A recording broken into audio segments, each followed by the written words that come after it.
राज्यपाल से आज कांग्रेस का प्रतिनिधिमंडल जो है वो मुलाकात करेगा।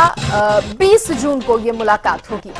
बड़ी जानकारी आपको बता दें, राज्यपाल से मिलेगा कांग्रेस का प्रतिनिधिमंडल। 20 जून को मुलाकात करेंगे कांग्रेस के विधायक। प्रतिनिधिमंडल की अगुवाई करेंगे पूर्व सीएम भूपेंद्र हुड्डा। और आपको ये भी बता दें कि राज्यपाल से फ्लोर टेस्ट कराने की मांग भी होगी। राज्यपाल से फ्लोर टेस्ट कराने की मांग की जाएगी। जिस तरह से कांग्रेस का या अन्य विपक्षी दलों का ये कहना है कि सरकार अल्पमत में है, तो इसको लेकर राज्यपाल से फ्लोर टेस्ट कराने की मांग की जाएगी। और हरियाणा के राजनीतिक हालातों पर भी चर्चा होगी। हरियाणा के राजनीतिक हालातों पर भी चर्चा होगी। इसके साथ ही भूपेंद्र हुड्डा ने नैतिकता के आधार पर सीएम का इस्तीफा भी मांगा है। तो कांग्रेस का दावा है कि सरकार अल्पमत में है और इसी को लेकर कांग्रेस का प्रतिनिधिमंडल जो है अब राज्यपाल से मुलाकात भी करेगा। और 20 जून को देखिए ये मुलाकात होगी। कांग्रेस के जो विधायक हैं वो राज्यपाल से मिलेंगे, प्रतिनिधिमंडल की अगुवाई करेंगे पूर्व सीएम भूपेंद्र हुड्डा। इसके साथ ही आपको बताएं कि राज्यपाल से फ्लोर टेस्ट कराने की मांग की जाएगी। आपको बता दें कि हरियाणा की राजनीतिक हालातों पर भी चर्चा होनी है। भूपेंद्र हुड्डा ने नैतिकता के आधार पर इधर सीएम से इस्तीफा भी मांग लिया है।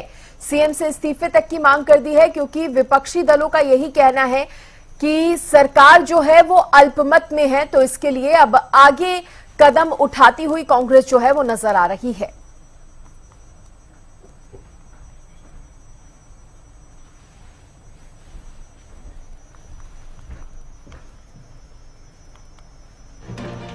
और देखिए, इसी खबर पर ज्यादा जानकारी देने के लिए हरियाणा न्यूज के पॉलिटिकल एडिटर अमित तिवारी मेरे साथ जुड़ गए हैं। साथ मेरे वरिष्ठ संवाददाता रवि कालीरवन भी जुड़ गए हैं। दोनों का स्वागत है। और सवाल सबसे पहले मैं अमित तिवारी जी आपसे ही करना चाहूंगी। देखिए, क्योंकि विपक्षी दल जो हैं वो लगातार सवालिया निशान खड़े कर रहे हैं, सरकार को अल्पमत में होने की बात कह रहे हैं।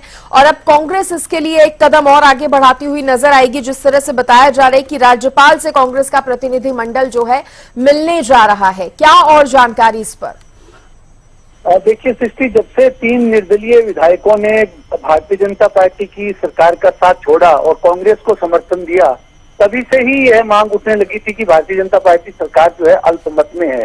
पहले जेजेपी के साथ उनका जो गणित सही बैठता था विधानसभा की संख्या बल के लिहाज से, जेजेपी से गठबंधन टूटा और उसके बाद 3 निर्दलीयों ने साथ छोड़ा, तब से लेकर अब तक कांग्रेस यही मांग उठाती आ रही है। पहले भी जो अबरार अहमद है विधायक हैं और वे उपनेता भी हैं कांग्रेस के विधानसभा में, उनके नेतृत्व में विधायकों का प्रतिनिधिमंडल मिलकर भी आया था, लेकिन उस समय राज्यपाल से उनकी मुलाकात नहीं हुई। उन्होंने एक मेमोरेंडम जरूर दे दिया था। और उसके बाद अब एक तारीख और तय की गई है जो 20 जून है। इस दिन वे राज्यपाल से मिलेंगे और पूर्व मुख्यमंत्री भूपेंद्र सिंह हुड्डा की अगुवाई में वे राजभवन पहुंचेंगे और राज्यपाल से मिलेंगे और साथ साथ जो है फ्लोर टेस्ट की मांग भी करेंगे और मौजूदा राजनीतिक हालात हैं उन पर चर्चा की जाएगी। साथ साथ देखिए, लगातार सरकार से यही मांग उनकी थी कि सरकार जो है वो मुख्यमंत्री नैतिकता के आधार पर इस्तीफा दे दें, क्योंकि वे अल्पमत में है। देखिए सृष्टि, सबसे महत्वपूर्ण है कि सरकार आंकड़ों की दृष्टि से देखें तो उनके 43 सदस्य बैठते हैं, जो कि विपक्ष के मुकाबले में एक सदस्य संख्या उनकी कम है।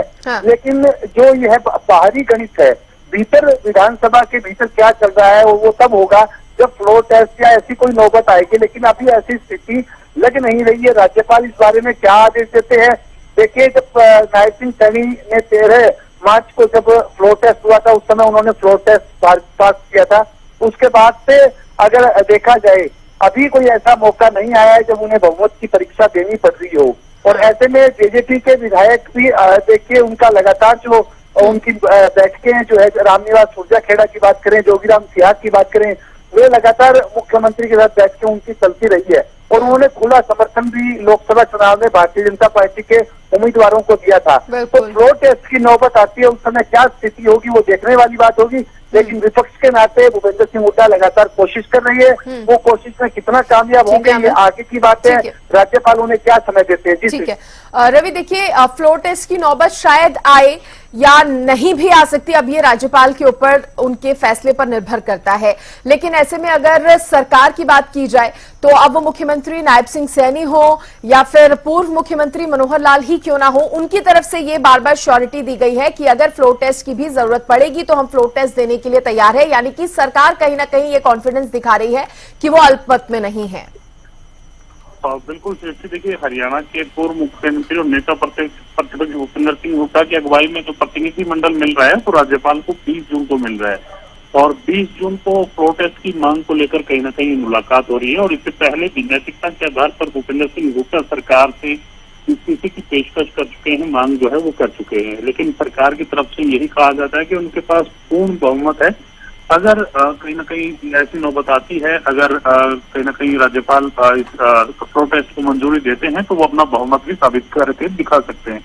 हालांकि इसमें कोई दो राय नहीं है कि सरकार जो है वो कहीं ना कहीं बहुमत हासिल कर लेगी, क्योंकि जननायक जनता पार्टी के कुछ एक विधायक सरकार के समर्थन में है, यानी कि उनके पाले में है, उनके कहने में है। हाँ। तो ऐसे में कहीं ना कहीं सरकार को कोई ज्यादा खतरा जो है वो नहीं नजर आ रहा। लेकिन मुद्दा यहाँ ये है कि फ्लोर टेस्ट होगा या नहीं होगा, क्योंकि राज्यपाल से वो मिल तो रहे हैं, विपक्ष लगातार मांग भी कर रहा है और विपक्ष मिलने का भी समय मांग रहा है, लेकिन ऐसे में कहीं ना कहीं 3 महीने का जो समय बचा हुआ है विधानसभा चुनाव को, उससे पहले सरकार बनाने की पेशकश की बात अगर की जाए तो विपक्ष सरकार बनाने की पेशकश नहीं करता, लेकिन चुनाव पहले कराने की मांग जरूर जो है विपक्ष लगातार कर रहा है कि राष्ट्रपति शासन लागू हो जाए, जल्द चुनाव कराए जाने की, इस प्रकार की जो है वो बातें विपक्ष कर रहा है। लेकिन राज्यपाल के हाथ में तमाम चीजें हैं, राज्यपाल मंजूरी देते हैं फ्लोर टेस्ट को लेकर या नहीं देते, क्योंकि हाल ही में जब नायब सरकार बनी थी तो उनकी तरफ से जो कॉन्फिडेंस जो था वो साबित कर दिया गया था, उनकी तरफ से बहुमत जो है वो साबित कर दिया गया था। अब नो कॉन्फिडेंस मोशन अगर मानसून सत्र के दौरान विपक्ष लेके आता है तो जाहिर सी बात है अगर वो अप्रूव होता है तो उसमें कुछ हो सकता है, उसमें फ्लोर टेस्ट करने की जो वो मांग स्पीकर के द्वारा की जा सकती है, तमाम सरकार जो है फ्लोर टेस्ट वहां दे सकती है। लेकिन इससे पहले विशेष सत्र की अगर बात की जाए तो ऐसा फिलहाल नहीं लग रहा है कि विशेष सत्र बुलाया जाएगा और उसमें फ्लोर टेस्ट की जो है प्रक्रिया को पूरा किया जाएगा। इस प्रकार की स्थिति कम से कम अब नजर नहीं आ रही है। जी ठीक है अमित, मैं आपसे समझना चाहूंगी, देखिए अगर कांग्रेस की बात करें तो क्योंकि बड़ा विपक्षी दल है हरियाणा का कांग्रेस, और ऐसे में कांग्रेस ये क्लियर कर चुकी है कि हम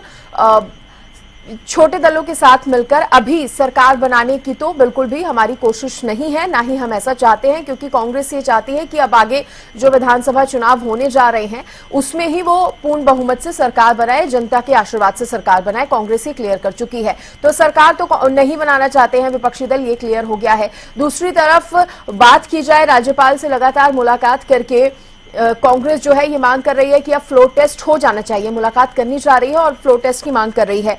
और विधानसभा चुनाव भी अब नजदीक है हरियाणा में, क्योंकि समय ज्यादा शेष बचा नहीं है। तो अगर चुनाव होने से पहले कांग्रेस की जिस तरह की ये कोशिशें हैं कि एक बारी फ्लोर टेस्ट हो जाए, सरकार के पास बहुमत है या नहीं ये साबित हो जाए, सरकार को वो अल्पमत में साबित कर दे, तो इसके पीछे कोई मैसेज देने की भी कांग्रेस की कोशिश है? क्योंकि जिस तरह से रवि कह रहे थे कि एक कोशिश ये भी है कांग्रेस की, चुनाव जो है वो थोड़ी जल्दी हो जाए। तो क्या माना जाए, कांग्रेस अभी ये समझ रही है कि उस लहर जो है वो कांग्रेस के पक्ष में चल रही है और अगर सरकार फिर से अल्पमत में साबित होती है तो उसका कहीं ना कहीं प्रॉफिट जो है कांग्रेस को मिलेगा? राजनीतिक दल अपनी तरफ से तमाम कोशिशें करता है, लेकिन इस समय कांग्रेस जिस प्रकार की सूझबूझ के साथ राजनीतिक तौर पर आगे बढ़ रही है, तो ऐसे में वो सरकार तो देखिए उन्होंने स्पष्ट भी कर दिया वो सरकार नहीं बनाना चाहेंगी। और ऐसे समय में जब हरियाणा में उन्होंने 5 सीटें जीती है और वो भी एक तरह से भारतीय जनता पार्टी के 5 जो सांसद थे उनको हराकर 5 सीटें जीतना और एक तरह से हरियाणा के मामले में वोट प्रतिशत भी की काफी बढ़ोतरी की है, तो ऐसी परिस्थिति में यह बात तो एकदम स्पष्ट है कि कभी भी कांग्रेस ऐसी गलती नहीं करेगी। और हरियाणा विधानसभा के चुनाव जो देखिए निश्चित रूप से तय समय पे ही होने की संभावना है और अभी तक जो गणित लग रहा है उस हिसाब से यही लगता है। एक सीट राज्यसभा की खाली हुई जिसको लेकर हमने लगातार आपके साथ भी चर्चा की है और हरियाणा न्यूज के दर्शकों ने तमाम देखा है उन चर्चाओं को, क्योंकि एक सीट जो राज्यसभा की है वो खाली है, उसके लिए चुनाव आयोग कब नोटिफिकेशन जारी करता है और कब तारीख निर्धारित करता है, उस समय भी वो भी एक तरह का फ्लोर टेस्ट ही होगा। सरकार वो सीट जीत लेती है तो उसे फ्लोर टेस्ट की वैसे भी आवश्यकता नहीं है और वो निश्चित रूप से यह सीट जीतना चाहेगी, चाहे उसे कितनी भी ताकत यहाँ अपनी दिखानी पड़े, रणनीतिक तौर पर भी, कूटनीतिक तौर पर भी। तो ऐसे में देखिए कांग्रेस जो है वो अभी इस समय, कांग्रेस ही नहीं मैं कहूंगा समूचा विपक्ष है जो बिखराव के दौर से चल रहा है। जेजेपी भी खुद पार्टी बिखर चुकी है। देखिए उनके देवेंद्र बबली है वो कांग्रेस की तरफ मूव कर चुके हैं। लोकसभा चुनाव में उनका रुझान जो है वो कुमारी शैलजा की तरफ दिखाई दिया था। और रामनिवास सूर्यखेड़ा और जोगीराम सियाज की मैंने जैसे पहले बात की, और इसी तरह से रामकरण काला के दोनों बेटे कांग्रेस में चले गए हैं। हाँ। और ईश्वर सिंह भी कांग्रेस की तरफ झुकते दिखाई दे रहे हैं। तो ऐसे में जो जेजेपी बिखरी हुई है और नंबर जो है वो नंबर गेम सारी है वो कांग्रेस के पास नहीं है, उनके पास 29 एमएलए हैं। तो ऐसे में बिखरे हुए विपक्ष की वजह से सत्ता पक्ष भले ही आंकड़ों की दृष्टि से अल्पमत में है, 43 सदस्य उनके साथ है, भारतीय जनता पार्टी के 41 सदस्य है, एक एचएलपी के जो सुप्रीमो है गोपाल कांडा वो उनके साथ खड़े हैं, एक नैनपाल रावत है पृथ्ला से विधायक है, वे भी निर्दलीय हैं, वे भी उनके साथ खड़े हैं। हाँ। तो ऐसे में बिखरे हुए विपक्ष की वजह से सत्ता पक्ष मजबूत है और उनकी सरकार को कोई खतरा नहीं है। भले ही देखिए राजनीतिक तौर पर वो मांग कर रहे होंगे नैतिकता के आधार पर इस्तीफे की, लेकिन हाँ। नैतिकता के आधार पर कोई इस्तीफा नहीं देता। राजनीति में ऐसा कमी देखने को मिला है, कोई बिरले ही ऐसे होंगे जो नैतिकता के आधार पर इस्तीफा देते होंगे। तो निश्चित मानिए कि राज्यपाल से उनकी मुलाकात में क्या कुछ होगा वो तो आगे की बात है। पहले मुलाकात होगी या नहीं होगी, समय राज्यपाल देंगे या नहीं देंगे, और उसके बाद क्या गणित बैठता है। लेकिन सरकार इस समय सुखद माहौल में है और वो अल्पमत में भले ही आंकड़ों की दृष्टि से हो, लेकिन वो फ्लोर टेस्ट में जब तक पास नहीं होती जब तक फ्लोर टेस्ट की नौबत नहीं आती, सरकार अपने जो है वो एक तरह से बहुमत नहीं है। जी बिल्कुल, और आपने सही कहा कि जेजेपी में ये जो टूट है, ये जो बिखराव चल रहा है, उसका भी फायदा भारतीय जनता पार्टी को या यूं कहे सरकार को मिलता हुआ पूरा नजर आ रहा है। फिलहाल के लिए बहुत शुक्रिया रवि आपका भी और अमित आपका भी जुड़ने के लिए, तमाम जानकारी देने के लिए। तो देखिए एक बार फिर से आपको बता दें कि कांग्रेस का प्रतिनिधिमंडल अभी कोशिश में है राज्यपाल से मुलाकात करने की, और 20 जून को बताया जा रहा है कांग्रेस विधायक जो है मुलाकात करेंगे और फ्लोर टेस्ट कराने की मांग की जाएगी राज्यपाल से।